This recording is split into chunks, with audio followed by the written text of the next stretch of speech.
আমি এখন মুক্ত, আমি এখন স্বাধীন। এটা স্বাধীন দেশে আমি স্বাধীন নাগরিক একজন। ধন্যবাদ জানাতে চাই যাদের কারণে আজকে আমি মুক্ত হওয়ার সুযোগ পেয়েছি। সেই ৩৬শে জুলাই অর্থাৎ ৫ই আগস্টের মহা বিপ্লবী নায়কদের জন্য আমি ধন্যবাদ জানাতে চাই।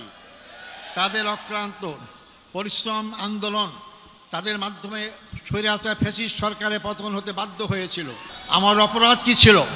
আমার অপরাধ ছিল ওমা নাকামু মিনহুম ইল্লা আন আইয়ুমিনু বিল্লাহিল আজিজিল হামিদ। আল্লাহর প্রতি বিশ্বাস, এটাই তো আমার অপরাধ ছিল।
আলহামদুলিল্লাহ, আলহামদুলিল্লাহ রাব্বিল আলামিন, ওয়াসসালাতু ওয়াসসালামু আলা সাইয়্যিদিল মুরসালিন ওয়া আলা আলিহি ওয়া সাহবিহি আজমাইন।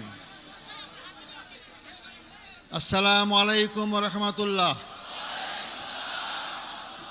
আপনারা কি সবাই ভালো আছেন? আলহামদুলিল্লাহ। আমি প্রায় 14 বছর কারাগারে থাকার পর আজকে সকালে মুক্ত হলাম। আমি এখন মুক্ত, আমি এখন স্বাধীন। এটা স্বাধীন দেশে আমি স্বাধীন নাগরিক একজন। সম্মানিত ভাই ও বন্ধুগণ, যেহেতু আমরা রাস্তা বন্ধ করে এখানে সমাবেশ আয়োজন করেছি যাতে জনগণের কষ্ট না হয়, এবং আমি যেহেতু তোমাকে নির্দেশ দিয়েছেন খুবই সংক্ষিপ্ত কথা বলার জন্য, আমি শুধু কয়েকটি বিষয় আপনাদের সামনে কথা বলবো। আল্লাহ যদি তৌফিক দান করেন, যদি বেঁচে থাকি অবশ্যই আপনাদের সাথে বারবার দেখা হবে ইনশাআল্লাহ। আমি সর্বপ্রথম আমাদের মহামান্য আদালতকে ধন্যবাদ জানাইতে চাই। তারা ন্যায় বিচার প্রতিষ্ঠার একটা অগ্রণী ভূমিকা পালন করছেন। এতদিন ন্যায় বিচার ছিল না, আদালতকে ব্যবহার করা হয়েছে।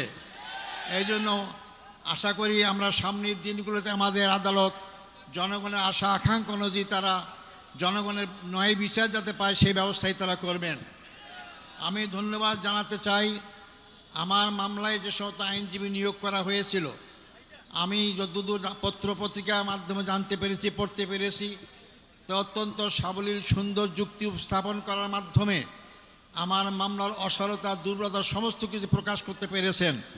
এবং আন্তর্জাতিকভাবে স্বীকৃত যে এই মামলার মাধ্যমে আমার অতীতের আগের সরকারগুলো কীভাবে নির্মমভাবে আমাদের আগের ভাইদেরকে হত্যাকাণ্ডের মাধ্যমে তাদেরকে দুনিয়া থেকে বিদায় করেছেন।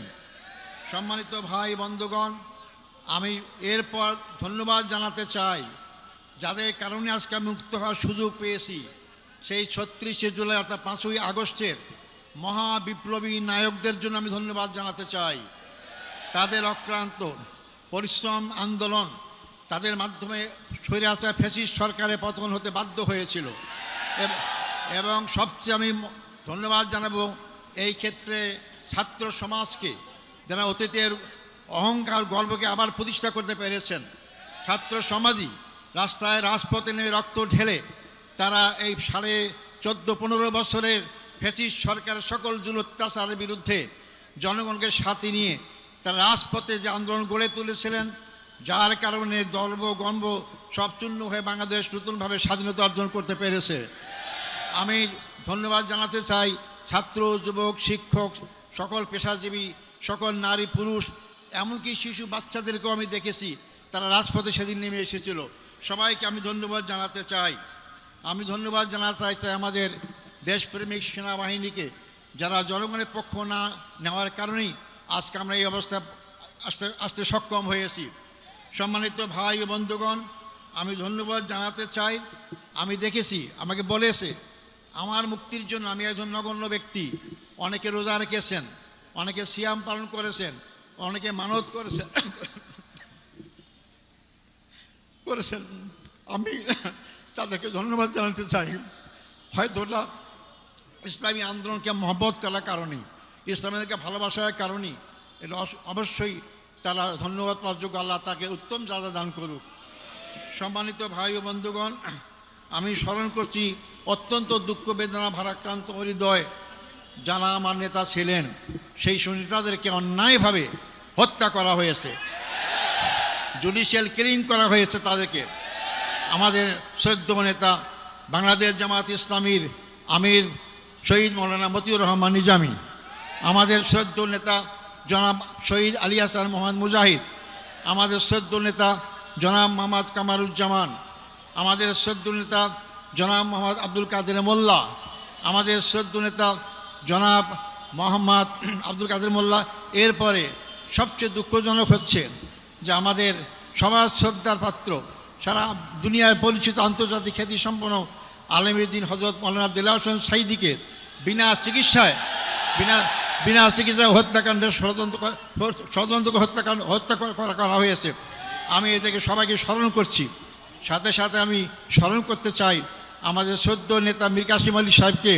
তাকেও সর্বশেষ তার ছেলেকে গুম করা হয়েছে, যদি দেখতে চেয়েছিলেন তাকেও দেখতে দেওয়া হয় নাই, তাকে ফাঁসির কাছে ঝুলিয়ে তাকে হত্যা করা হয়েছে। আমি সাথে সাথে জাতীয়তাবাদী দলের নেতা জনাব সালাউদ্দিন কাদের চৌধুরীকেও ফাঁসির কাছে ঝুলানো হয়েছে, আমি সেটাও আমি স্মরণ করতে চাই। সম্মানিত ভাই বন্ধুগণ, আমরা এর মধ্যেও হারিয়েছি জেলখানায় আমাদের সেই শ্রদ্ধেয় নেতা অধ্যাপক গোলাম আজমকে, আমরা হারিয়েছি আমাদের মৌলানা আবুল কালাম মোহাম্মদ ইউসুফ সাহেবকে, হারিয়েছি আমরা 5 বারের নির্বাচিত এমপি মৌলানা আব্দুল সোবহান সাহেবকে আমরা হারিয়েছি। এরপরও আমি বের হয়ে দেখতে পেলাম আমাদের সামনে এখন তারা নেই। আমাদের আমিরের জামাত, এখনকার আমির জামাতের পূর্বের যে আমির জামাত ছিলেন মকবুল আহমদ সাহেব এবং নাজির আহমদ সাহেব, তার সবাইকে আমি শ্রদ্ধা করে স্মরণ করছি এবং তার শোক সন্তপ্ত পরিবারের সদস্য সহ সবার কাছে আমি তার সমবেদনা জ্ঞাপন করছি। আল্লাহ তাদের সবাইকে ধৈর্য ধারণ করে তৌফিক দান করুক। সম্মানিত ভাই ও বন্ধুগণ, আমি এই প্রসঙ্গে বলতে চাই, এই হত্যাকাণ্ডের সঙ্গে যারাই যে পর্যায়ে জড়িত সবাইকে আইনের আওতায় এসে তাদের বিচার করা হোক। এটা আমি জোর করে আবার বলতে চাই, যারাই হত্যাকাণ্ডের সাথে যেখানে যে পর্যায়ে জড়িত সবাইকে আইনের আওতায় নিয়ে এসে তাদেরকে বিচার করা হোক।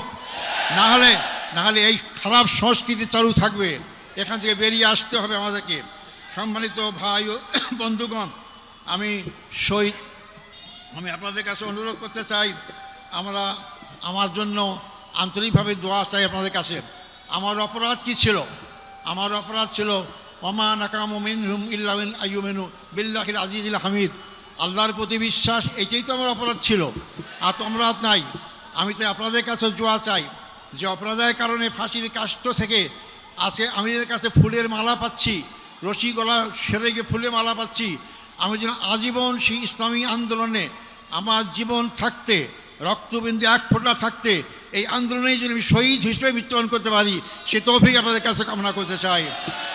আমাদেরকে সবাইকে মৃত্যুবরণ করতে হবে, মনে রাখবেন, আজ হোক কাল হোক মৃত্যুবরণ করতেই হবে, মৃত্যুর হাত থেকে বাঁচতে পারবো না। আব্দুল কাদের মোল্লা ভাই আমার আমির ছিলেন, একটা কথা আমাকে প্রায় বলতেন, আজার ভাই আমরা যেভাবে গুনাহগার, আমরা এই সব নিয়ে কাল পরকালে জান্নাত পাবো না, জান্নাত পর একটাই মাত্র পথ, তা হচ্ছে শাহাদত বরণ করা। তো শাহাদতই আমাকে জান্নাত দিতে পারে। তাই যে দল, যে জাতি, যে ব্যক্তি শাহাদত তামান্না করে এগিয়ে যায়, সেই দল, সেই জাতিকে কেউ দমাতে পারে না। সম্মানিত ভাই এবং বন্ধুগণ, সেই দোয়া করার সাথে সাথে আপনাদের সবাইকে, সবার মাধ্যমে সারা বাংলাদেশের আপামর জনসাধারণকে আহ্বান করতে চাই, আসুন, এই দেশ আমাদের, এই দেশ আমাদের সবার। এই দেশের মানুষের আশা আকাঙ্ক্ষা, চিন্তা চেতনার ঐতিহ্য অনুযায়ী এই দেশটাকে ইসলামী সমাজ গড়ার আকাঙ্ক্ষা আমরা সবাই এগিয়ে যেতে পারি। আল্লাহ অবশ্যই আমাদের সাথে থাকবেন ইনশাআল্লাহ। আমি আর বিলম্ব করব না, যেহেতু আপনার রোদ্রে কষ্ট পাচ্ছেন, আপনারা আমার জন্য দোয়া করবেন। আমার আর পাওয়ার কিচ্ছু নাই। আমার জীবনে যদি আমরা এখানে আল্লাহর দিন প্রতিষ্ঠা দেখে যেতে পারি, এর চেয়ে সর্ববড় পাওয়ার কিছু নাই। আপনাদের সবাই সেই দিন প্রতিষ্ঠা আন্দোলনে যার যার জায়গা থেকে যে ভূমিকা রাখা দরকার, সেই ভূমিকা সবাই রাখবেন, এই আশাবাদ ব্যক্ত করে সাংবাদিক বন্ধুগণ, ফটোগ্রাফার যারা এখানে আসছেন, যারা আজকে আমাদের এখানে উপস্থিত হয়েছেন, তাদেরকে আমি ধন্যবাদ জানাতে চাই। এবং যারা যেভাবে আমাকে সহযোগিতা করেছেন তাদেরকে ধন্যবাদ জানাতে চাই। আবারও আমি আপনাদের কাছে আমার জন্য দোয়া কামনা করে আমার বক্তব্য এখানে শেষ করছি। আসসালামু আলাইকুম রহমতুল্লাহি ওয়া বারাকাতুহু।